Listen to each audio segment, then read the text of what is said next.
الله نحمده ونستعينه ونستغفره ونعوذ بالله من شرور أنفسنا ومن سيئات أعمالنا من يهده الله فلا مضل له ومن يضلل فلا هادي له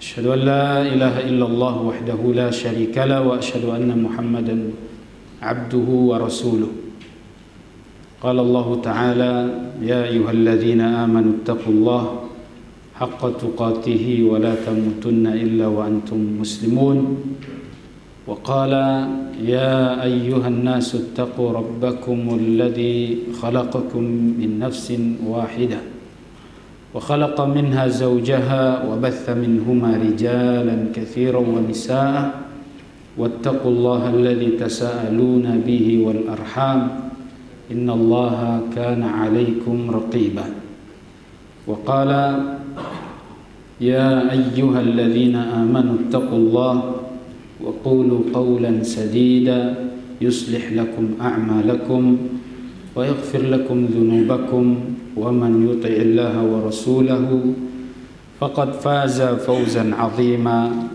أما بعد فإن أصدق الحديث كتاب الله وخير الهدي هدي محمد صلى الله عليه وسلم وشر الأمور محدثاتها وكل محدثة بدعة وكل بدعة ضلالة وكل ضلالة في النار.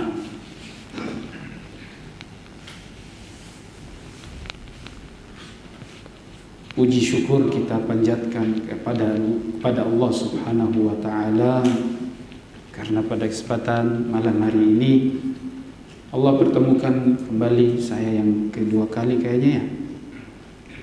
Yang kedua kalinya di sini bersama antum semua, alhamdulillah dalam keadaan sehat walafiat dan insyaallah senantiasa di atas Islam dan sunnah.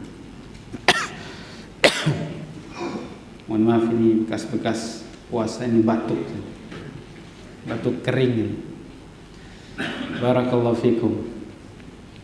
Para jamaah yang Allah muliakan, alhamdulillah pada kesempatan malam hari ini kita dipertemukan kembali oleh Allah yang insyaallah duduknya bersama kita di sini di rumah Allah Subhanahu wa taala dalam rangka untuk mempelajari agama kita. Insyaallah yakinlah bahwa kita sedang melakukan satu kebaikan dan mudah-mudahan kita senantiasa ikhlaskan niat kita agar apa yang kita lakukan ini diberi ganjaran pahala. Mudah-mudahan kita semua ikhlas lillahi ta'ala. Kemudian yang berikutnya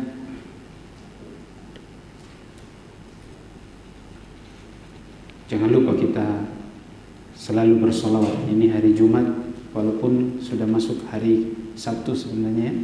Kalau dalam kalender Islam malam maghrib itu sudah masuk hari berikutnya.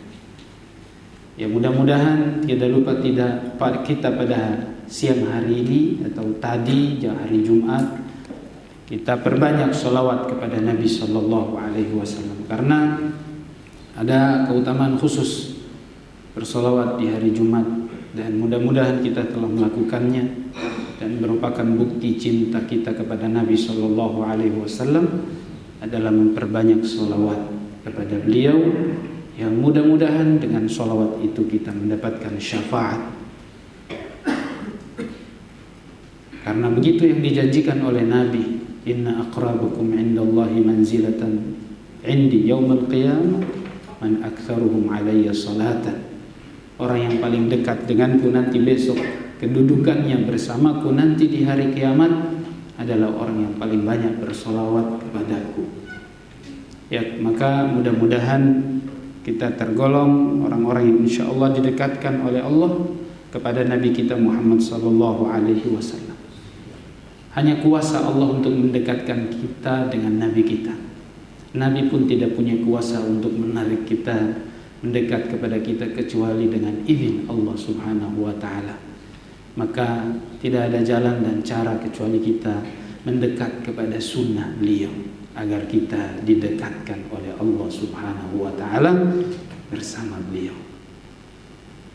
Begitu kita mendambakan nanti besok, kita sangat mengharapkan bisa mendampingi dan didampingi oleh Nabi kita Muhammad sallallahu alaihi wasallam.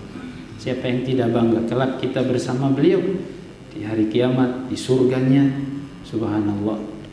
Dan tidak semua orang bisa mendapatkan keutamaan itu bersama Nabi sallallahu alaihi wasallam di surga, kecuali orang-orang yang insya Allah selama hidup dia di dunia bersama sunnah beliau sallallahu alaihi wasallam. Maka mudah-mudahan nama ini kita menjadi orang yang pertama di sini dan di dunia ini, menjadi generasi sunnah insya Allah sampai mati. Kemudian jamaah yang dimuliakan Allah, tema kita pada malam hari ini adalah ya insya Allah membacakan hadis Nabi sallallahu alaihi wasallam, yang mana hadis ini hadis yang sahih, diriwayatkan oleh Imam Al-Hakim, Imam At-Tirmidzi, dan imam-imam yang lain, Imam At-Tabrani meriwayatkan hadis ini, di mana lafaz hadis insyaallah tema kita sudah antum tahu ya, bicara tentang wasiat malaikat Jibril alaihissalam. Wasiat malaikat Jibril, wasiat dari makhluk yang paling mulia kepada manusia yang paling mulia.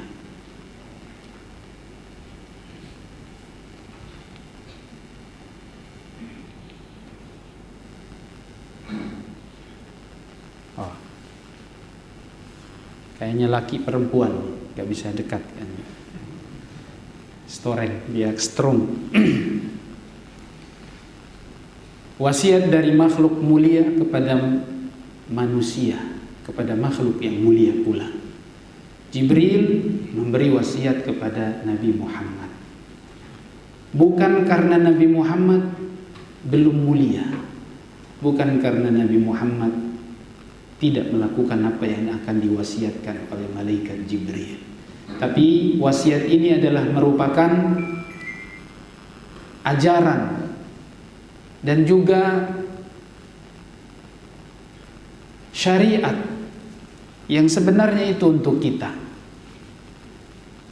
Walaupun tentunya Nabi Muhammad juga butuh dengan wasiat itu, tapi kita manusia umatnya beliau lebih butuh dengan wasiat itu. Kita mengambil dari Rasul sallallahu alaihi wasallam wasiat itu. Bunyi wasiatnya adalah, ini Nabi yang cerita. Jadi atani Jibril, Jibril datang kepadaku, faqala ya Muhammad, ish ma syi'ta fa innaka mayyitun. Wahai Muhammad, hiduplah sesukamu sebab engkau pasti mati. Ish ma syi'ta fa innaka mayyitun. Hiduplah sekehendakmu karena sebab engkau akan mati atau engkau pasti mati. Kemudian wasiat yang kedua, wa ahbib man syi'ta fa innaka mufariquhu. Dan cintailah siapa saja yang kau kehendaki, yang kau ingin cintai, karena engkau akan berpisah dengannya, atau engkau pasti akan berpisah dengannya. Dan wasiat yang ketiga, wa'mal ma syi'ta, dan berbuatlah sesukamu. fa innaka majziyun anha, karena engkau pasti akan dibalas. Wa'lam inna syarafal mu'min qiyamuhu bil lail, dan ketahuilah wahai Muhammad, kemuliaan seorang mukmin ada pada qiyamul lail. Wa izzuhu istighna'uhu 'anil nas, dan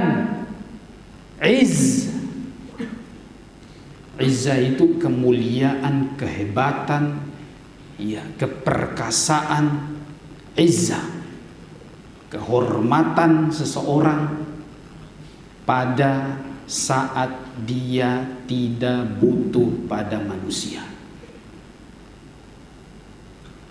Dia mencukupkan dengan apa yang ada padanya, tidak menjadi pengemis, mengemis untuk dirinya, mengemis untuk dirinya, mengemis dari orang lain atau kepada orang lain untuk dirinya. Orang mukmin tidak demikian. Hadis riwayat Imam Al-Hakim dan Imam At-Tabrani dan yang lainnya, hadis ini sahih. Wasiat yang luar biasa. Poin yang pertama, Jibril alaihissalam mengatakan, silakan kau hidup, hiduplah sesukamu, karena atau sebab engkau akan mati. Faidah yang pertama, bahwa manusia pasti akan menemui kematian. Manusia pasti akan menemui kematian. Jangankan kita, Nabi kita Muhammad pun mati. Nabi kita Muhammad pun mati. Nabi kita Muhammad pun mati. Dan ini jelas dalam hadis ini. Hadis ini sudah jelas menyatakan bahwa Nabi Muhammad itu mati. Orang yang mati itu adalah mufaraqatur ruh an jasadi. Orang yang mati itu, definisi mati ini harus difahami. Al-mautul kubra, kematian yang besar, itu adalah terpisahnya ruh dari jasad. Itu orang mati. Jadi kalau ada orang yang mengatakan si fulan sudah mati, meninggal, berarti selesai sudah hidupnya dia di dunia, nggak akan lagi kembali di dunia ini atau ke dunia ini. Jadi tidak mungkin kemudian dikatakan, oh si fulan menjenguk, si fulan mendatangi keluarganya lagi, kemarin saya lihat.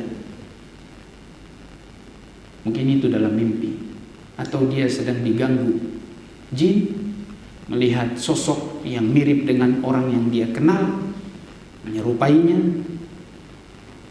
dan itu bisa terjadi. Tapi kalau yang namanya manusia, kalau sudah mati, selesai sudah, ruhnya dipisahkan dari jasadnya, lalu jasadnya hancur ditelan bumi, kemudian ruhnya nanti dikembalikan kepada Allah. Dia nanti di sana di akhirat atau dikubur, sebelum di akhirat dia akan mendapatkan, kalau dia orang soleh, orang baik, dia akan mendapatkan nikmat-nikmat dari surga dalam kubur. Dan kalau dia orang jahat, orang buruk, maka dia pasti akan disiksa juga, siksaan yang didatangkan dari neraka. Jadi siapapun pasti akan mati. Dan pernyataan tentang kematian Nabi Muhammad ini mati, selesai sudah. Dia tidak akan lagi kembali ke dunia, nggak akan lagi kembali ke dunia, selesai. Jangan juga kemudian dikatakan bahwa saya Nabi masih balik ke dunia melalui mimpi atau lewat mimpi, jadi masih bisa memberikan wejangan-wejangan, ya, ngasih wasiat. Gak ada. Subhanallah, Nabi kita saja mati, apalagi kita. Allah Subhanahu wa ta'ala juga menyebutkan di dalam Al-Quran, wa ma Muhammadun illa rasulun qad khalat min qablihi rusul afa in mata aw qutila qalabtum ala aqabikum wa man yanqalibu ala aqibihi falan yadurrallaha syai'a wa sayajzillahu syakirin. Muhammad itu seperti manusia-manusia terdahulu, seperti para nabi-nabi sebelumnya. Beliau dan mereka semuanya mati. Afa in mata, kalau dia mati, meninggal, kalian akan keluar meninggalkan agama Nabi Muhammad. Antum tahu ayat ini ketika dibacakan oleh Abu Bakar di hadapan para sahabat yang mengingkari, yang belum siap menerima kematian Nabi Muhammad.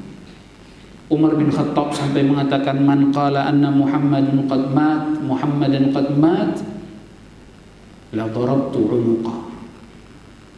Siapa yang bilang Muhammad meninggal, saya potong lehernya. Itu Umar bin Khattab. Ya Umar, Amir, ya belum Amirul Mukminin, masih Abu Bakar. Ya Umar, wahai Umar, kamu masih belum sadar, ini Allah Subhanahu wa ta'ala mengatakan. Abu Bakar berkhutbah di hadapan manusia dan dia membacakan ayat ini. Muhammad adalah manusia biasa seperti manusia-manusia sebelumnya, seperti nabi-nabi sebelumnya. Mereka juga wafat, mereka juga meninggal. Apakah ketika dia nanti wafat, nih sekarang dia meninggal, kamu akan keluar dari ajarannya? Kamu sudah tidak beriman lagi sama Al-Quran, gak percaya nih ayat. Makanya Abu Bakar membacakan kepada mereka, sampai Umar bin Khattab mengatakan seakan-akan dia baru pertama kali dengar ayat itu. Dan subhanallah, disadarkan dia, ternyata subhanallah, Nabi Muhammad meninggal. Sekalipun kalian sudah begitu luar biasa mencintai, mendambakan, sangat luar biasa kehidupan Rasulullah di hadapan atau di tengah-tengah sahabat saat itu, mereka tidak siap Muhammad meninggal, tapi sudah ditinggalkan. Dan subhanallah, ketika Umar bin Khattab menaklukkan Palestina, Syam, pada tahun berapa ya? 15 Hijriah, 3 tahun setelah beliau menjadi khalifah. Beliau menaklukkan Palestina, Syam. Lalu kemudian dia panggil Bilal bin Rabah untuk adzan. Adzan di rumah ibadahnya mereka. Dan ketika beliau mengumandangkan kalimat asyhadu anna Muhammadan Rasulullah, aku bersaksi bahwa Muhammad adalah Rasulullah, utusan Allah. Umar menangis, Bilal menangis. Cintanya mereka kepada Nabi Muhammad. Dan Bilal menangis karena dia ketika semasa hidupnya menjadi muadzin. Semasa Rasulullah masih hidup, beliau menjadi muadzin, senantiasa diucapkan kalimat asyhadu anna Muhammad Rasulullah. Dan setelah Rasulullah meninggal, beliau stop jadi muadzin. Berapa tahun setelah itu baru kemudian beliau dipanggil lagi oleh Umar untuk adzan. Cintanya mereka kepada Nabi Muhammad sallallahu alaihi wasallam. Tapi Nabi Muhammad wafat, sehingga tidak ada yang bisa mampu menahan bagaimana sedihnya mereka berpisah dengan Nabi kita Muhammad sallallahu alaihi wasallam. Tapi apa mau dikata, harus diterima takdir Allah Subhanahu wa ta'ala. Abu Bakar mengatakan, ala man kana ya'budullah fa innallaha hayyun la yamut. Ala man kana ya'budu Muhammadan fa inna Muhammadan qad mat. Ketahuilah, yang dulu mengagungkan Muhammad, yang cinta Muhammad, Muhammad telah meninggal. Tapi Allah Subhanahu wa ta'ala yang kalian sembah itu senantiasalah Dia akan selalu menjadi sesembahan kalian, Tuhan kalian. Dia tidak akan pernah mati. Maka beribadah kepada Allah ketika Nabi Muhammad masih hidup dengan ketika Nabi Muhammad telah wafat sama di hadapan Allah Subhanahu wa ta'ala. Tidak ada bedanya. Cuman apakah kalian istiqomah atau tidak? Nabi Muhammad sekarang tidak ada di tengah kita. Tapi apakah ketika kita beribadah saat ini kalah dengan para sahabat yang di masa itu mereka beribadah bersama Nabi? Beribadah kepada Allah bersama Nabi? Kita juga insya Allah tidak akan kalah selama kita mengikuti Nabi Muhammad SAW. Itu faedah yang pertama, bahwa siapapun manusia dia akan mati. Al-mautu babun, dikatakan kematian itu adalah pintu. Wa kullun nasi dakhiluhu, dan semua manusia pasti akan lewat pintu itu. Cuman kapan kita mati tidak ada yang tahu. Gak ada yang tahu kita mati kapan. Cuman Allah yang tahu. Cuma Allah satu-satunya yang tahu. Siapapun, Nabi Muhammad pun tidak tahu kapan dia mati. Apalagi manusia, sahabat-sahabatnya, umatnya, dia tidak akan tahu matinya si fulan kapan. Sedangkan dirinya saja dia tidak tahu, apalagi orang lain. Demikian pula kita, tidak ada yang pernah tahu kita mati kapan. Maka pertanyaannya adalah, karena kematian kita tidak pernah tahu kapan kita mati, tapi karena kematian itu pasti, maka bersiap-siaplah untuk kematian kita. Setelah kematian kita persiapkan. Datang kematian tiba-tiba, kita belum siap. Berapa banyak orang yang tidur tidak bangun lagi. Berapa banyak orang yang safar tidak balik lagi ke rumahnya. Berapa banyak orang yang berkendaraan tidak turun lagi dari kendaraannya. Berapa banyak orang yang sedang santai-santai, kemudian dia tidak menikmati kesantaiannya itu. Berapa banyak orang yang hidup dengan kenikmatan hartanya, apa yang dia miliki dia nikmati, tapi tidak dia nikmati selama-lamanya. Hanya sebentar. Hanya sebentar. Hari ini mungkin ada kita berteman dengan teman kita. Kita berjalan bersama, mungkin duduk bersama. Qadarullah, mungkin besok, lusa dia sudah dipanggil oleh Allah. Maka Jibril alaihissalam mengingatkan kita di sini. Silakan kamu hidup. Hidup adalah pilihan. Kamu mau hidup enak, mau hidup tidak enak, itu pilihanmu. Tapi ingat, kematian tidak ada pilihan. Hidup silakan kau pilih. Kamu mau jalani jalan yang mana? Faman syaa falyu'min wa man syaa falyakfur. Tinggal pilih, kamu mau jadi orang beriman atau mau jadi orang kafir, orang ingkar, orang yang jauh dari Allah Subhanahu wa taala. Pilihan. Namun kematian tidak ada pilihan. Apakah ada di antara kita dikasih pilihan, Mas, mau mati enggak? Enggak ada yang dikatakan, ditawarkan kepada kita, akhi, pengen mati? Atau mau pengen tambah lagi? Subhanallah. Kalau ada yang ditawarkan kayak gitu, kita akan pilih, oh ya Allah, saya mau pilih 1000 tahun lagi ya Allah. Ya. Sudah datang 1000 tahun, ya Allah tambah lagi ya Allah. Enggak ada. Hanya orang kafir yang tamak, orang-orang yang tidak beriman kepada Allah saja yang punya ketamakan, punya keinginan besar untuk hidup selama-lamanya. Kalau ditambah usia 1000 tahun, dia sudah punya 60 tahun, dia pengen, ya Allah kalau saya ingin saya ditambahkan umur 1000 tahun lagi, saya mau. Itu orang kafir, orang-orang Yahudi, orang-orang yang tidak beriman kepada Allah Subhanahu wa taala. Orang Yahudi itu sebenarnya beriman, tapi kalau yang sekarang nggak ada lagi beriman. Orang non-muslim tidak lagi beriman. Ya, Allah Subhanahu wa taala gambarkan di dalam surat Al-Baqarah. wala tajidannahum ahrasan nasi ala hayatin wa minal ladzina asyraku yawaddu ahaduhum law yu'ammaru alf sanatin wa ma huwa bimuzahzihi ay yu'ammar minal adabi ay yu'ammar.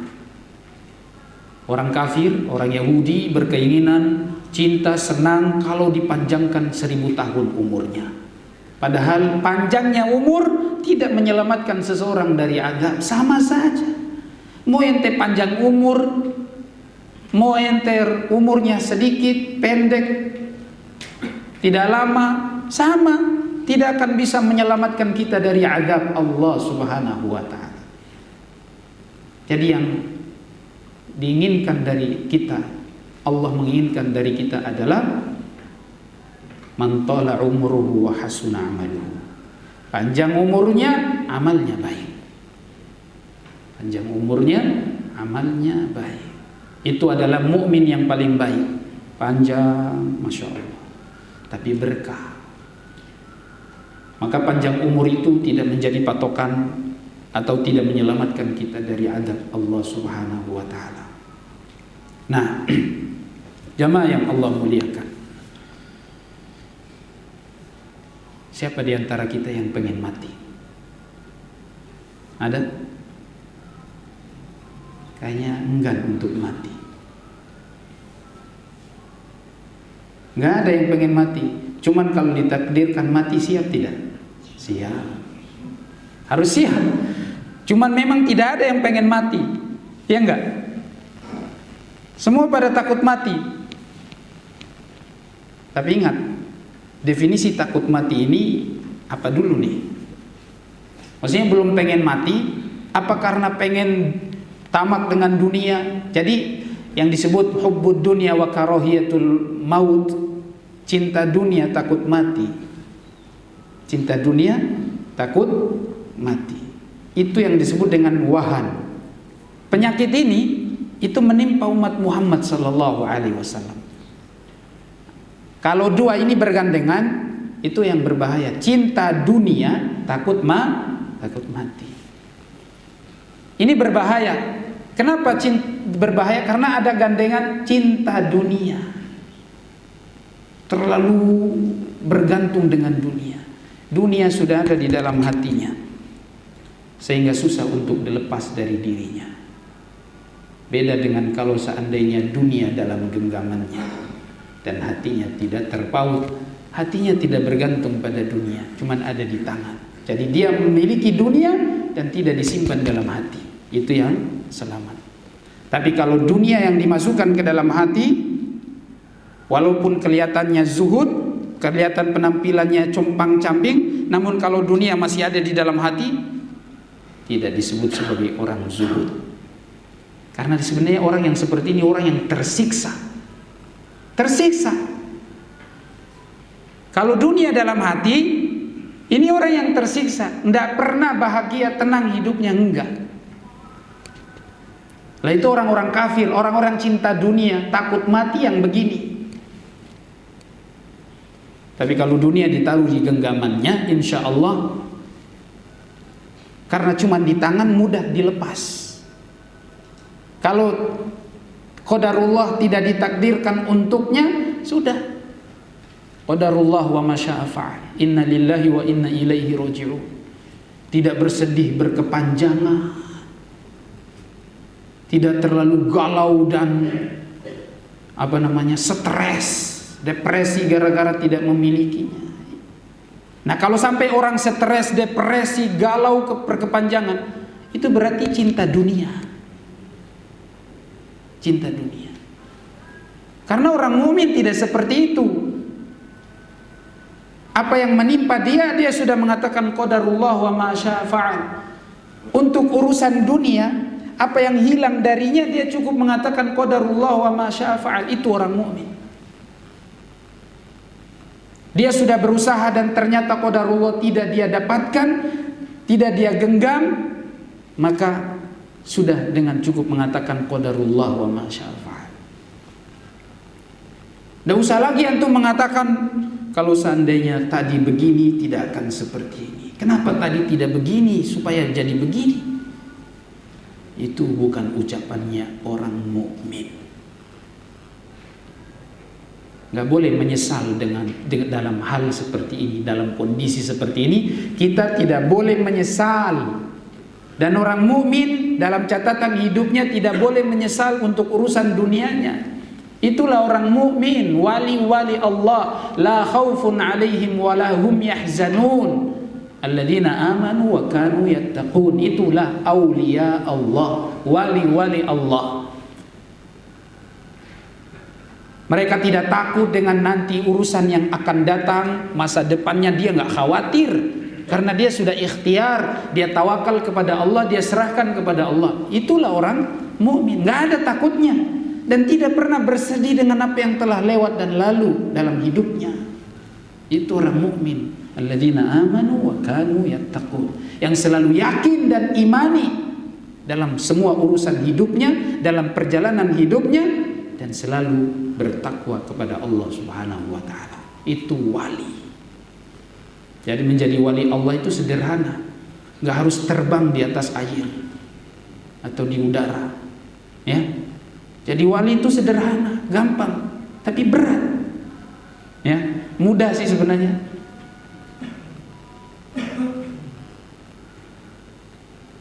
Nah, kembali kepada poin tentang kematian tadi. Jadi tidak ada orang yang pengen mati. Nggak ada keinginan dari kita pengen mati.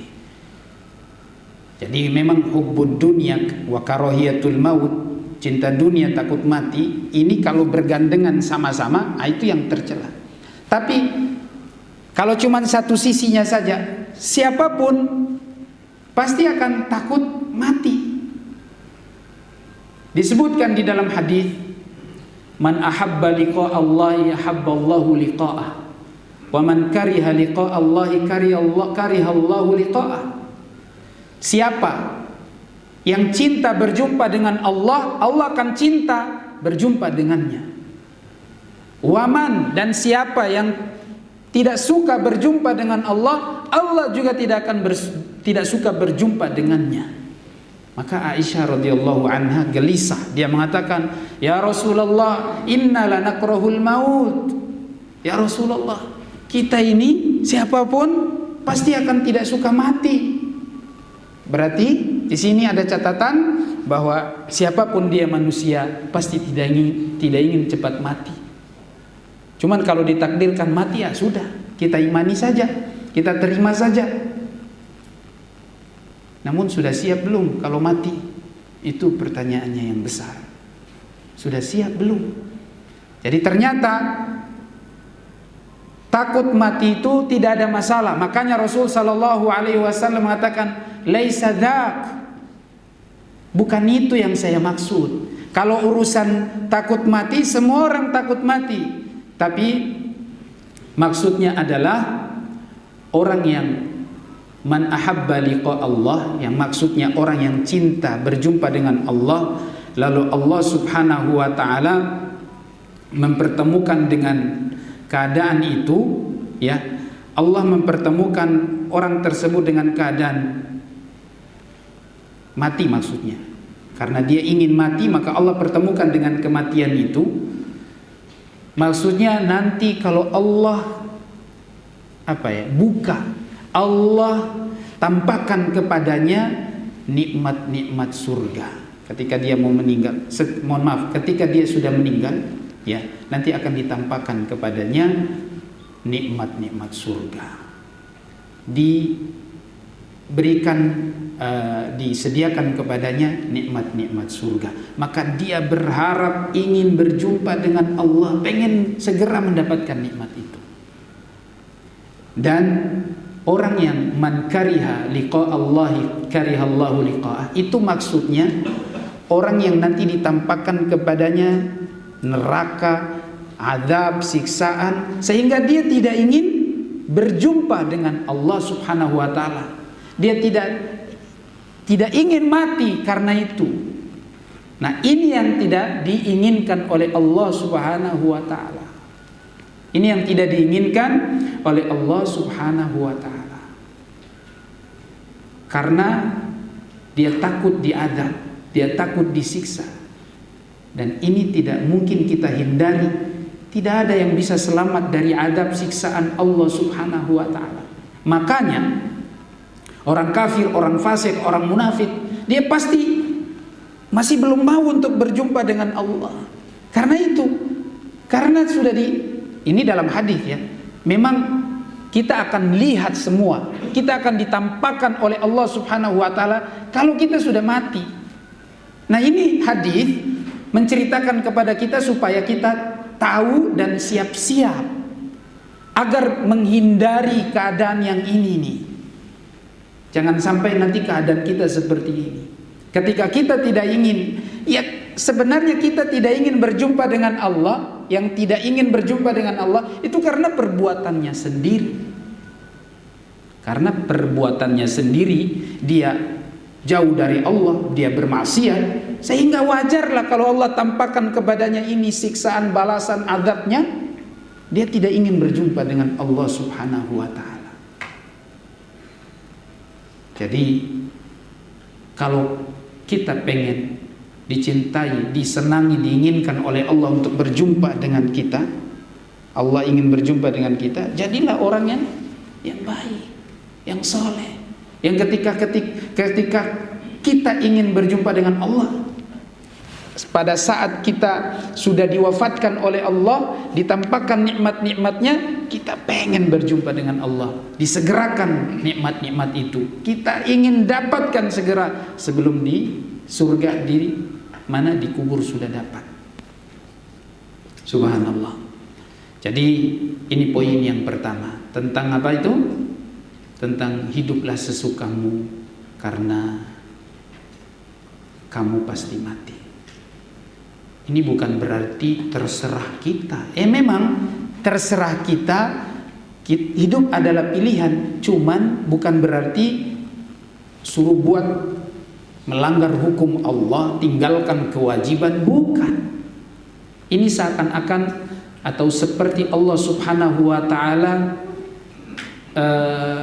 mengungkapkan kalimat untuk menghinakan kita kalau kita tidak memilih jalan yang baik. Terserahlah. Ingat, tapi ingat, kita akan mati.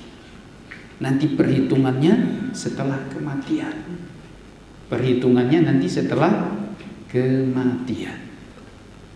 Kemudian yang kedua, cintailah siapa yang kau ingin cintai, yang ingin kau cintai. Cintailah istrimu, anakmu, siapa lagi? Ibumu, orang tua bapamu, saudara kandungmu, atau mungkin sahabatmu, silakan cintai. Karena engkau pasti akan berpisah dengannya. Kau akan berpisah dengannya. Ketika engkau di dunia, cintailah. Tapi ingat, dalam bercinta, khusus di antara orang mukmin itu ada kaidah-kaidahnya. Kapan kita dianjurkan untuk mencintai seseorang? Kapan kita disyariatkan untuk mencintai seseorang? Kapan itu? Kalau seseorang itu adalah orang yang beriman. Kalau seseorang itu adalah orang yang beriman. Rasul sallallahu alaihi wasallam mengatakan, la yu'minu ahadukum hatta yuhibbu li akhihi ma yuhibbu li nafsihi. Tidak akan beriman seseorang sampai dia mencintai untuk saudaranya sesuatu yang dia inginkan untuk saudaranya seperti kalau dia inginkan untuk dirinya sendiri. Di situ mengandung cinta. Kalau kita mencintai seseorang, biasanya kita mengharapkan kalau ada kebaikan pada diri saudara kita, pada dia. Sebagaimana kita mengharapkan kebaikan itu ada pada diri kita. Ya, kita pengen sesuatu ada pada kita. Kalau kita cinta seseorang, kita juga mengharapkan kebaikan yang ada pada kita itu ada pada dirinya. Itu orang yang cinta pada seseorang. Kemudian ketika kita mencintai seseorang, ya, ini gambaran cinta kepada seseorang. Nah, karena dia orang yang beriman, kita cintai kebaikan untuk saudara kita. Rasul sallallahu alaihi wasallam mengatakan bahwasanya mencintai seorang mukmin itu adalah keimanan, dan membunuh atau orang muslim membunuh, bersikap kasar, menzolimi saudara muslim itu adalah kefasikan, menzoliminya. Al-mu'min lil mu'min kalbunyan. Orang mukmin dengan mukmin yang lain itu seperti satu tubuh. Di dalam hadis yang lain dikatakan al-mu'min lil mu'min yashuddu ba'duhu li ba'd. Kalbunyan yashuddu ba'duhu li ba'd. Orang mukmin dengan mukmin yang lain seperti satu bangunan yang saling menopang. La yakhdhuluhu wa la yadhlimuhu. Tidak dikhianati, tidak ditipu, dan tidak dizalimi. Itu adalah orang mukmin. Contoh atau praktek kita mencintai seorang mukmin adalah dengan tidak menzalimi, tidak mengkhianati, tidak mendustakannya, tidak berbuat zalim kepadanya. Itu adalah cinta atau tanda cinta kepada orang mukmin. Jadi, ini sudah ada? Belum kan? Ya, karena anak tanya jadinya azan. Azan dulu ya, baru kita lanjut sedikit. Barakallahu fiik.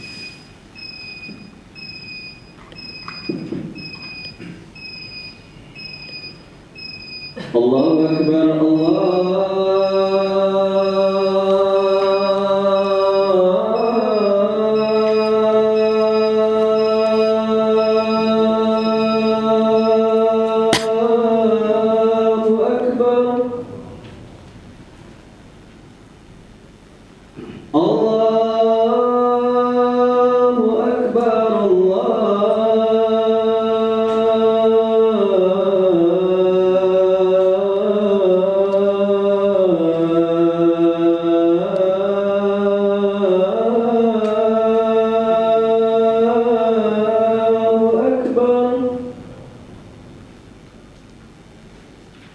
Asyhadu an la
حي على الفلاح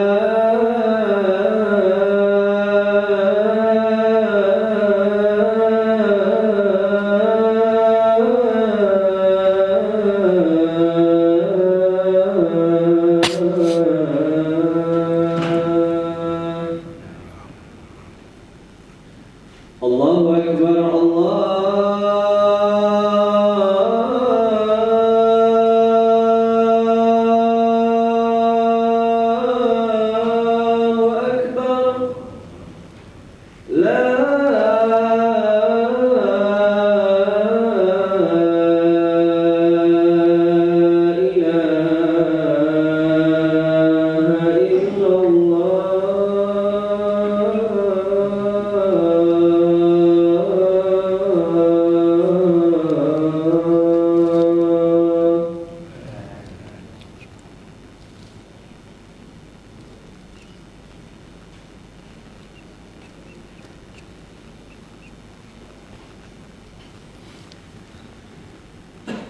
Baik.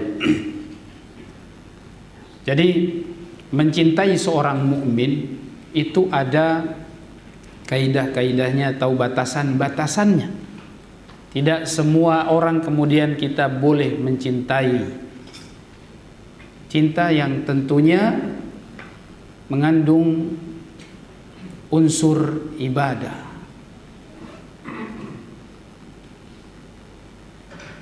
Jadi dalam sebuah hadis bahwasanya Rasul sallallahu alaihi wasallam mengatakan ada 3 tanda yang senantiasa seseorang kalau melakukannya dia akan merasakan manisnya iman.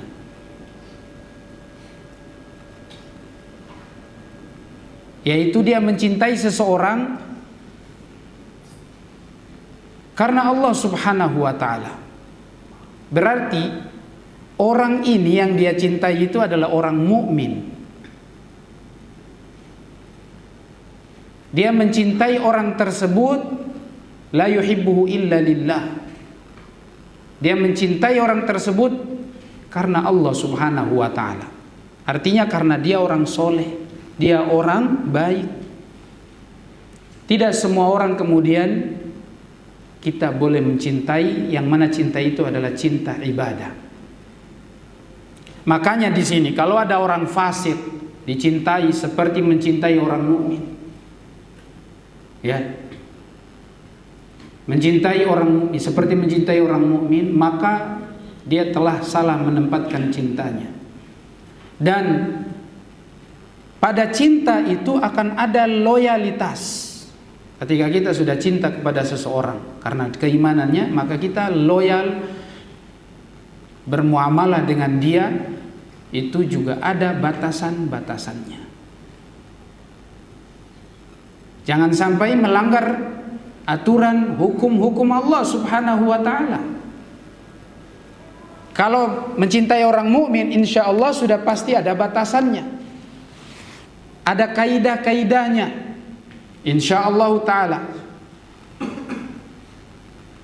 Tidak mungkin kita berlebihan dalam mencintai.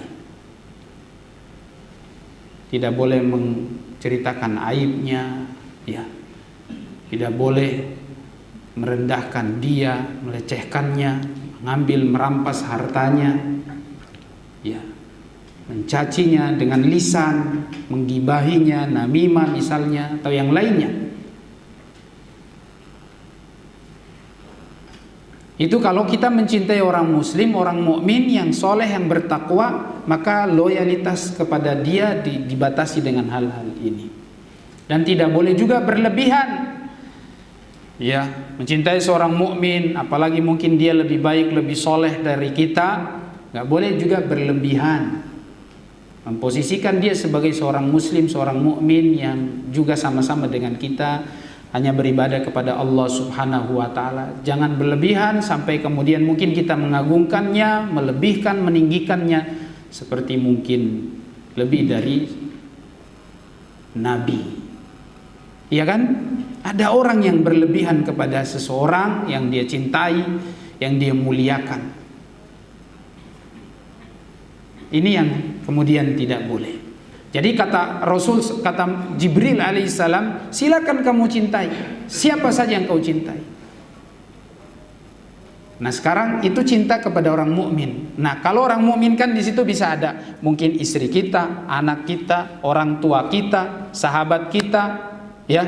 Ketika kita mencintai mereka karena keimanan mereka, maka terapkanlah kaidah-kaidah tadi. Terapkanlah apa? Kaidah-kaidah tadi.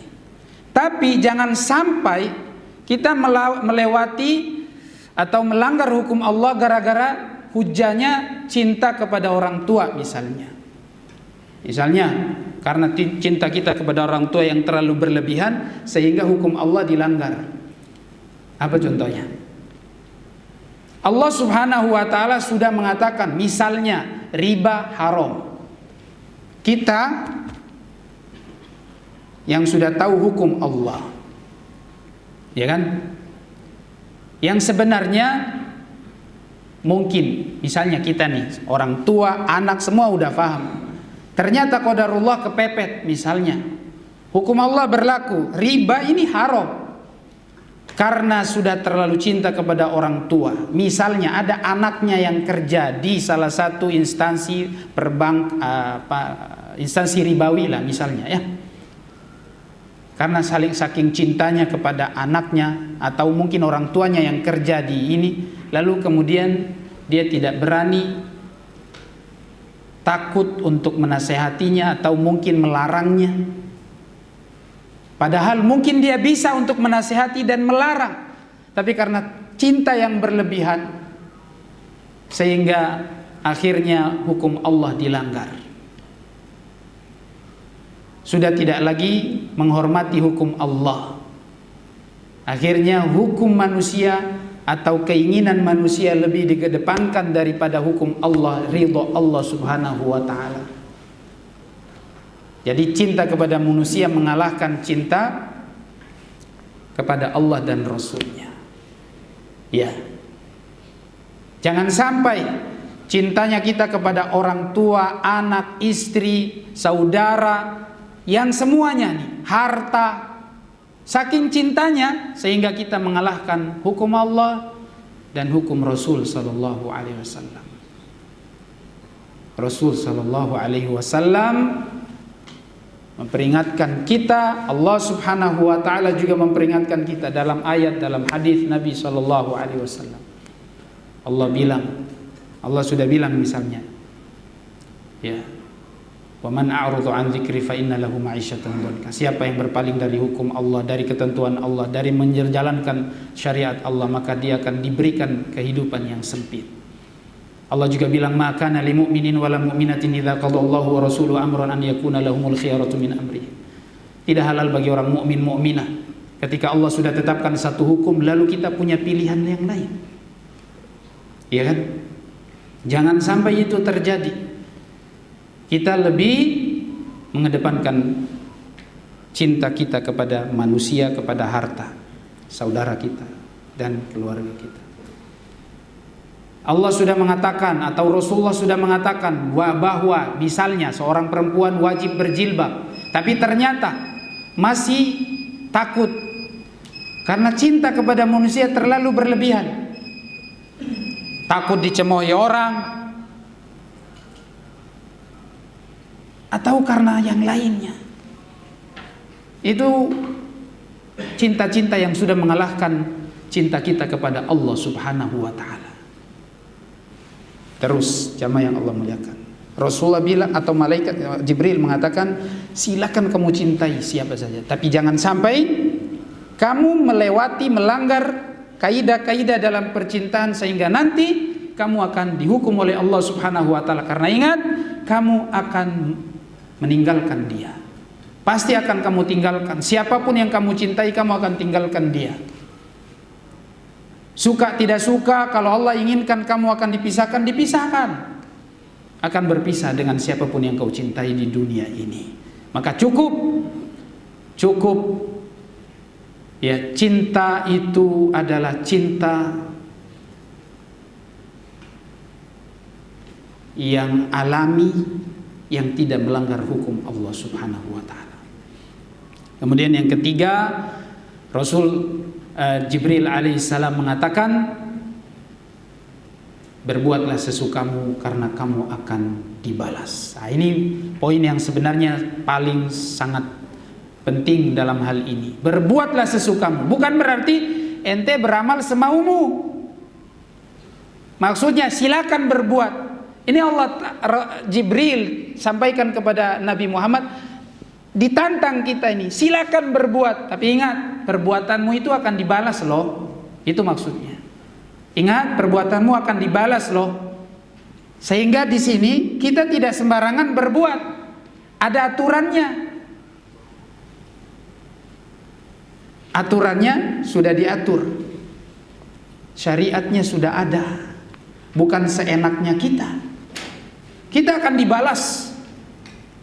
Kita akan dibalas oleh Allah Subhanahu wa taala. Maka di sini sebenarnya nasihat untuk kita semuanya, apapun yang kita buat, yang kecil, yang besar, yang sembunyi, terang-terangan akan dibalas oleh Allah Subhanahu wa taala. Maka tidak akan mungkin kita menyembunyikan dari catatan Allah, dari pandangan Allah, dari pengawasan Allah, dari ilmu Allah. Tinggal kita mau sadar atau tidak, mau ingat atau tidak, mau ingat atau tidak. Kemudian Jibril mengingatkan, seorang mukmin itu jadi mulia karena dia qiyamul lail. Jangan remehkan qiyamul lail. Jangan tinggalkan qiyamul lail. Jangan anggap itu adalah amalan yang yang ringan, yang biasa tidak ada pahalanya atau mungkin kecil pahalanya. Ingatlah bahwasanya afdhalus sholawati ba'dal fardhu sholatul lail. Salat yang paling utama setelah yang wajib itu adalah sholatul lail. Ramadan baru kemarin kita lewati. Kebiasaan dan semangat kita selama di bulan Ramadan jangan sampai kita tinggalkan. Selamat tinggal. Ingat, kita beribadah bukan cuma di bulan Ramadan, tapi sepanjang tahun. Kita beribadah bukan cuma di bulan Ramadan. Maka semangat yang ada di bulan Ramadan itu kalau boleh jangan ditinggalkan, jangan dijauhi. Masya Allah, qiyamul lail 11 rakaat, atau mungkin ada yang sholat 23 rakaat. Itu luar biasa. Kenapa di bulan-bulan setelah Ramadan 1 rakaat aja enggak, 3 rakaat aja tidak? Kenapa demikian? Padahal ini sholat yang paling utama. Dan disebutkan cara sholat yang paling utama dalam sholat lail itu seperti sholatnya Nabi Daud. Ya, sholatnya Nabi Daud untuk qiyamul lail. Beliau bangun di 1/3 malam. Itu yang paling utama. Walaupun di awal juga ada masalah, tapi di akhir itu lebih utama. Yang namanya salafi itu seharusnya ini paling semangat untuk qiyamul lail tuh. Karena mereka yang disebut ini generasi sunnah. Sunnah Nabi itu qiyamul lail. Masa kita pede bangga dengan mengatakan ahlus sunnah atau salafi? Di mana ini salafi? Generasi salaf punya kebiasaan itu qiyamul lail. Kita nggak ngamalin, kita bilang kita generasi salaf atau pengikut salaf. Kita ahlus sunnah jauh sekali. Kemuliaan seorang mukmin itu dia qiyamul lail. Subhanallah. Tatajafa junubuhum 'anil madaji'i yad'una rabbahum khaufan wa tama'an wa mimma razaqnahum yunfiqun. Orang-orang yang beriman ini jauh, badannya itu jauh dari ranjang, jauh dari tempat tidur. Mungkin tempat tidur kita terlalu empuk, terlalu nyaman sehingga berat untuk qiyamul lail. Kita sudah tahu hadis, kita sudah tahu ayat, kita sudah hafal semuanya, kita faham. Sekarang tinggal diamalkan. Kita amalkan atau tidak? Ayo, yang kita yang mengaku pengikutnya Rasulullah, umatnya Rasulullah, Ingat, di situ dikatakan syaraful mu'min, kemuliaan seorang mukmin kalau dia qiyamul lail. Dan dalam sebuah hadis juga dikatakan qiyamul lail, salatul lail da'bus salihin. Qiyamul lail, salat lail itu adalah kebiasaan orang-orang soleh. Berarti kalau masih jauh dari qiyamul lail, pantaskah dikatakan kita orang soleh? Dan ingat, kita qiyamul lail, subhanallah, jangan sampai kita ketika Ramadan saja kita semangat. Hati-hati. Ada apa ketika di bulan Ramadan kita sholat berjamaah, kita semangat. Setelah itu tidak ada lagi semangatnya. Ada apa? Apakah karena kita kurang ikhlas? Nah, itu nanti ada pembahasannya. Sudah ikhlas ke ibadahku? Iya. Berarti kita perlu koreksi keadaan kita ini. Jamaah yang Allah muliakan, qiyamul lail sekali lagi adalah tanda ciri orang-orang soleh, ciri para salafi yang sejati. Jangan tinggalkan qiyamul lail. 1 rakaat kah atau 3 rakaat, rutinkan itu. Itu yang dicintai oleh Allah Subhanahu wa taala, yang rutin. Adwamu wa in qalla. Terus dilakukan walaupun sedikit, nggak apa-apa, 3 saja, terus itu. Insya Allah, paksakan, dan memang harus dipaksakan. Jangan mau kalah dengan hawa nafsu, karena kita mulia karena itu, dimuliakan oleh Allah Subhanahu wa taala. Kemudian yang terakhir, Jibril mengatakan, karena waktunya sudah habis ya, mohon maaf karena terlalu panjang. Yang terakhir itu Nabi Jibril mengatakan, wa izzuhu istighnahu 'anil nas. Dia mulia karena tidak minta-minta kepada manusia. Tidak minta-minta pada manusia. Subhanallah. Ente butuh, ente kepepet, minta sama Allah. Para sahabat itu kebiasaan mereka, apapun yang mereka butuh, sampai susu siwak, 1 potong siwak minta sama Allah. Disebutkan juga dalam hadis, walau syastha na'li, tali sendal yang putus, nah dia minta sama Allah Subhanahu wa taala. Kenapa harus minta sama manusia? Ingat, man sa'alan nasa amwalahum innama yas'alu jamran, kata Nabi sallallahu alaihi wasallam dalam hadis riwayat Imam At-Tirmidzi, Imam Bukhari, Muslim. Siapa yang minta kepada manusia, minta-minta nih untuk dirinya supaya dia kenyang, sebenarnya dia minta api bara neraka. Jangan pernah minta sama Allah. Itulah kemuliaanmu. Warda bima qasamallahu laka takun aghnan nas. Mungkin terkadang kita iri dengan pemberian Allah pada orang lain di sekitar kita. Kalau engkau ridho dengan pemberian Allah pada manusia itu, kamu jadi orang kaya. Kamulah yang disebut orang kaya. Bukan kemudian punya banyak harta tapi masih tamak untuk dunia dan dunia. Itu sebenarnya belum kaya. Karena orang kaya itu adalah orang yang merasa cukup dengan apa yang ada. Tapi ingat, bukan berarti kita tidak boleh kaya. Silakan kaya, tapi kayanya kita lillah, fi sabilillah, di jalan Allah Subhanahu wa taala. Itulah yang dicintai, diridhai oleh Allah Subhanahu wa taala. Mungkin demikian, mudah-mudahan wasiat Jibril alaihissalam ini mampu kita amalkan di dalam kehidupan kita. Wallahu taala alam bisawab. Mohon maaf apabila panjangan dan ada yang salah dan kurang. Saya cukupkan dengan membaca doa kafaratul majlis. Subhanakallahumma wa bihamdika asyhadu an la ilaha illa anta astaghfiruka wa atubu ilaik. Wassalamu alaikum warahmatullahi wabarakatuh.